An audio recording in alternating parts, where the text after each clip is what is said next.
印度的潜艇可不一般啊，因为它有一样在世界上那些最先进的潜艇上都找不到的功能——逃生舱。在全部4艘西苏马尔级柴电攻击潜艇上都配备了如图所示的安装在舰桥前方的逃生舱，里面呢是个2层楼的设置，由德国航空航天工程设计研究所设计，可以容纳整艘潜艇上面的全部40名船员，能够承受与舰体相同的压力，拥有独立的8小时供氧能力，并配备了供艇员短期生存和通信的必要物资。是不是相当先进啊？但是啊，它有点先进过头了啊！因为西苏马尔级呢是个小潜艇，本身的空间就不富裕，还要让出大量的空间，尤其是压力舱的空间，肯定是划不来的嘛。它又不像俄罗斯的台风级，对不对？连游泳池都能够装得下，再多装一个逃生舱又能怎么样呢？对了啊，这个世界上除了印度，也就只有俄罗斯的潜艇装了逃生舱了。而且人家的逃生舱呢还不占用压力舱的空间，是将舰桥切掉一部分来安装的，相对来说就比较和谐了。你看这张照片就很像我切西瓜的手法嘛。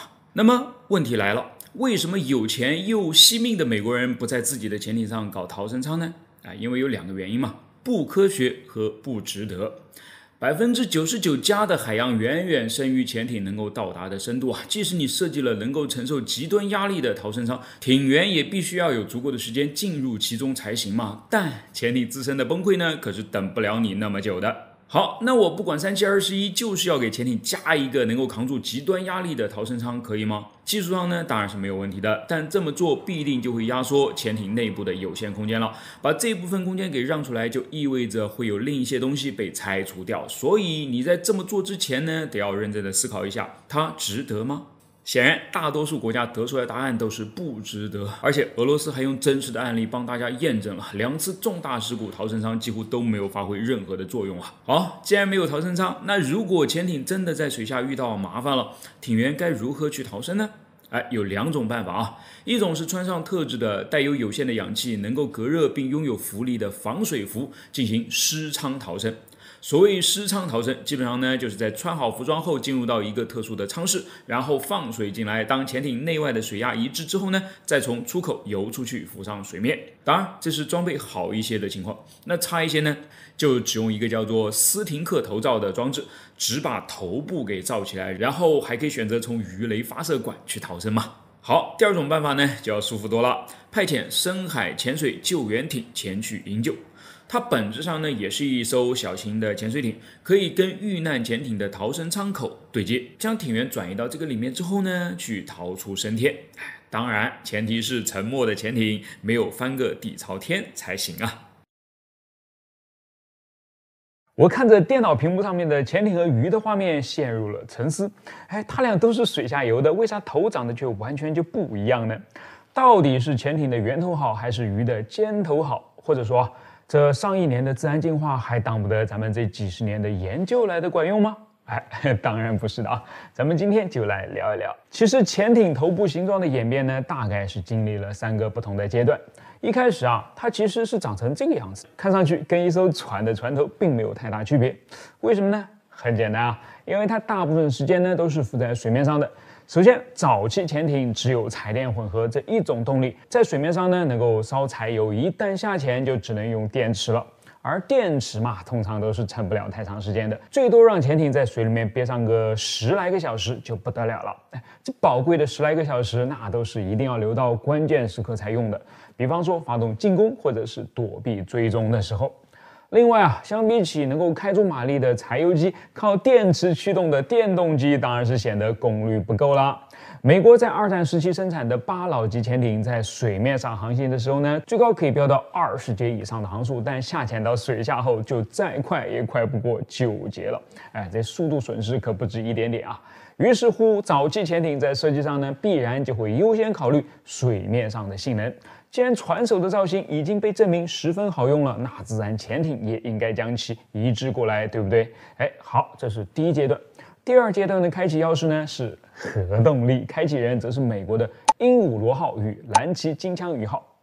核动力意味着几乎不受限制的航程与几乎不受限制的下潜时间，只要食物、水和氧气的储备足够充足，以及船员们能够 hold 得住就行了。于是怎么优化潜艇在水下的航行性能呢？就是一个摆在工程师面前的难题了。这方面可就没有经验可循了，而且跟现在能够用计算机模拟还不一样，他们那会儿唯一的手段就只有造出实物去试了。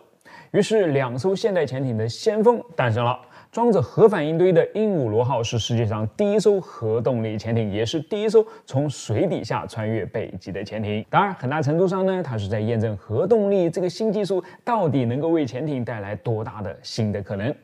蓝鳍金枪鱼号嘛，并不是一艘核潜艇，几乎与鹦鹉螺号同一时间开发的它呢，更重要的角色是研究水下动力学的特性，研究风洞测试，研究一艘只为了潜在水下的潜艇到底该长成什么样子最好呢？比方说。 最佳的建筑外形等等，好，我们分头稍微细说一下它俩由于可以预见到潜在水下的时间明显增多了，为鹦鹉螺号设计头部的工程师就觉得咱不能还是像从前那样完全使用船首的造型了，应该让它稍微圆润饱满点更好。于是鹦鹉螺号的头部呢就成了这个造型，一半尖锐，一半圆润，稍微扩大的空间呢还能够为声呐留出位置。不过等它刚一接触水面，工程师就意识到他们犯了个大错由于头部以及头部边上那对鳍的设计，让鹦鹉螺号里面的声呐完全就成了摆设。只要速度稍微快一点呢，声呐就会被自己头上发出的噪音给震成聋子了。一开始还好点这样的线数呢在7节左右，到了后期，等它的服役快要结束的时候，只要速度接近4节，声呐就已经聋掉了。 看起来这个奇怪的头部是必须要改掉才行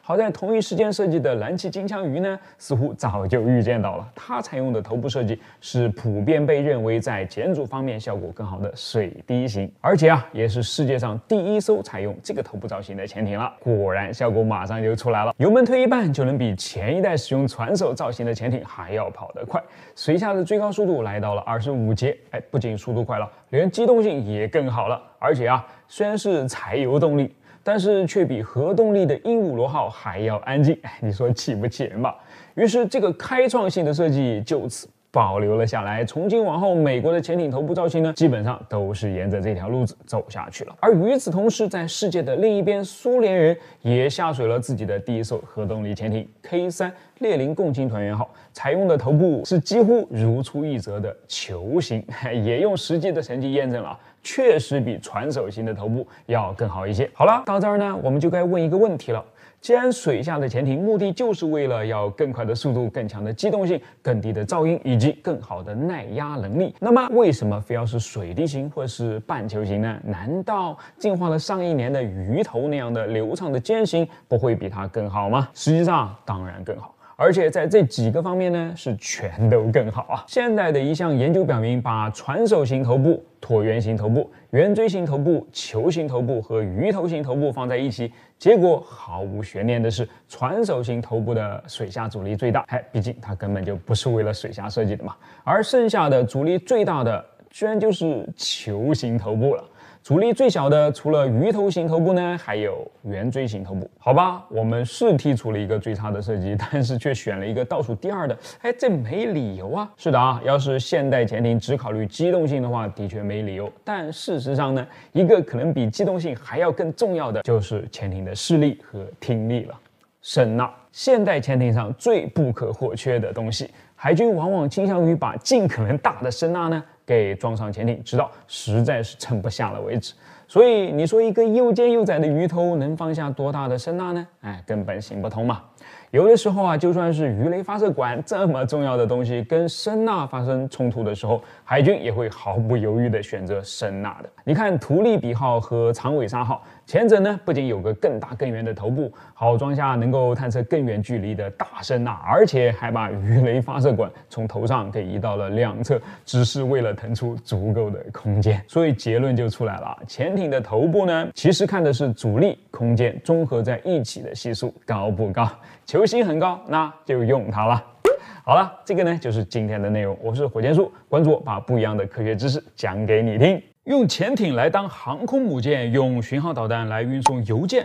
听起来不可思议吧？但其实呢，这都真实发生过，并且追溯起来连源头都是一样的。怎么回事呢？今天咱们就来聊聊。虽然哪怕在今天看起来潜射弹道导弹都是一个挺高科技的玩意儿，但其实美国人在1950年代呢就已经有了从潜艇上发射大型导弹的想法了。当然，与今天不同这些带着翅膀的巡航导弹是不能够在潜艇没入水中的时候发射的，取而代之，它需要潜艇首先浮出水面，再升起一个倾斜的坡道后才能发射。为了验证这样的想法，美国海军先是建造了2艘被称为灰背级的柴电混合动力潜艇，让它搭载4枚巨大的天狮星2型超音速战略巡航导弹从海面上发射。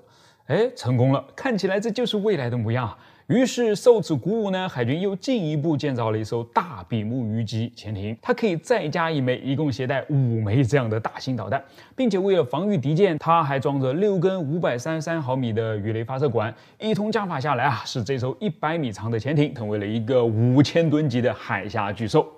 并且由于使用了 S3W 核反应堆，这个巨兽呢还不受航程的限制，想游到哪儿就游到哪儿，从而使原本只有1600公里射程的天狮星2型导弹也因此开了挂，实现了无限的射程。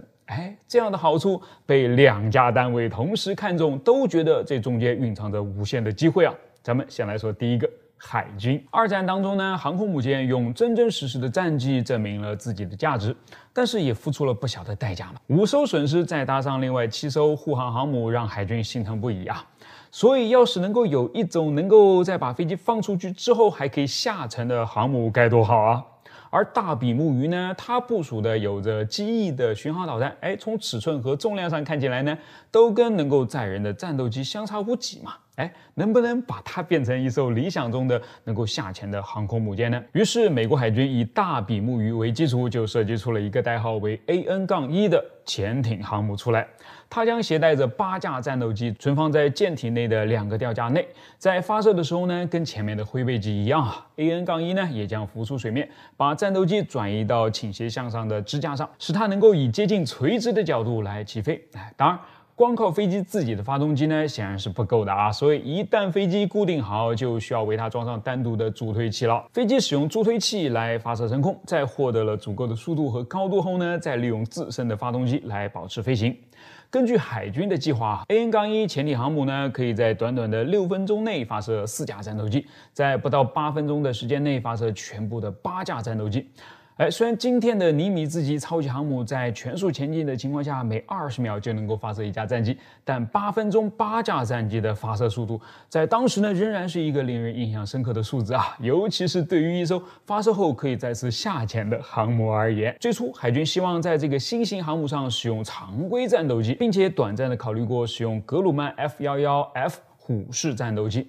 但1950年代的航空业的发展异常迅速，以至于虎式很快就被认为太慢而无法同对手竞争，所以海军就转而委托波音公司，让他们设计出一架不仅能够实现从潜艇上垂直起飞，还能够最高飞到3马赫的飞机来。波音说垂直起飞真没啥问题，一台推力23000磅的主发动机，外加2台可回收的抛弃式助推发动机就可以搞定了。但是回收这事儿呢，还得仔细合计合计。你看潜艇航母它没有正常航母那个用来供战斗机降落的足够甲板空间吗？咱是不是也得学埃隆·马斯克一样，在海上平台上垂直降落呢？可是即便那是在半个世纪以后，也要在炸了无数次之后呢，才是能够完成的事情。在1950年代，对再有经验的飞行员而言，降落时转头看着身后在小心翼翼地控制着喷气式发动机的油门，这显然魔幻的有点夸张了。稍不注意，就连飞机带潜艇一起搞成了，得慎重才行于是就这样纠结着到了军事格局再次发生变化了。新型弹道导弹出现了，干嘛还冒着危险偷偷摸摸的把飞机送到敌人的鼻子下方呢？还是老老实实的发展正儿八经的航母吧。AN-1呢也就不再有下文了。那咱们再接着说说第2家看中海面巡航导弹的单位了美国邮政。1959年的6月8日啊，一枚天狮星1型巡航导弹从停在佛罗里达海岸附近的美国巴贝罗号潜艇上发射，它的目标是大约160公里外的一座海军辅助航空站。自己人打自己人，这是要反了吗？当然不是啊！这枚巡航导弹的弹头里面呢，装的不是炸药，而是3000封一模一样的信件。它们是由邮政总局局长亚瑟·萨默菲尔德署名后寄给艾森豪威尔总统、尼克松副总统、国会成员以及其他一些政府要员的人类的第一封导弹邮件。在萨默菲尔德将这些邮件装入红蓝2个金属桶里面，并亲自把它们放到导弹的机身中后呢，他仅仅只用了22分钟的时间，就准确地降落在了目的地的跑道上。手握这些及时送达的导弹邮件啊，邮政局长激动万分，他看到了未来，看到了希望。他说：“这是和平利用导弹的最佳方式了，谁家的邮政局步子都没有我们迈的这么大啊！在人类还没有登上月球之前呢，我们家的快递导弹就能够在几小时之内把信件从纽约送到加利福尼亚，送到英国，送到印度，送到全世界的每一个角落。”好吧。他显然自信过了头啊！如今人类登月已经过去了50多年了，但导弹邮件也就只象征性的飞了那么一次而已，并且呢，仅有的被邮政局长看起来是开创邮递新未来的一次呢，还只不过是美军在冷战时期利用微妙的方式向外界传递出的一个信号而已。你们看，我的导弹飞行精度如此之高，连邮局送信都可以用它，那么送什么不可以呢？不知道萨默菲尔德事后反应过来是何感想呢？好了，这个呢就是今天的内容。我是火箭叔，关注我，把不一样的科学故事讲给你听。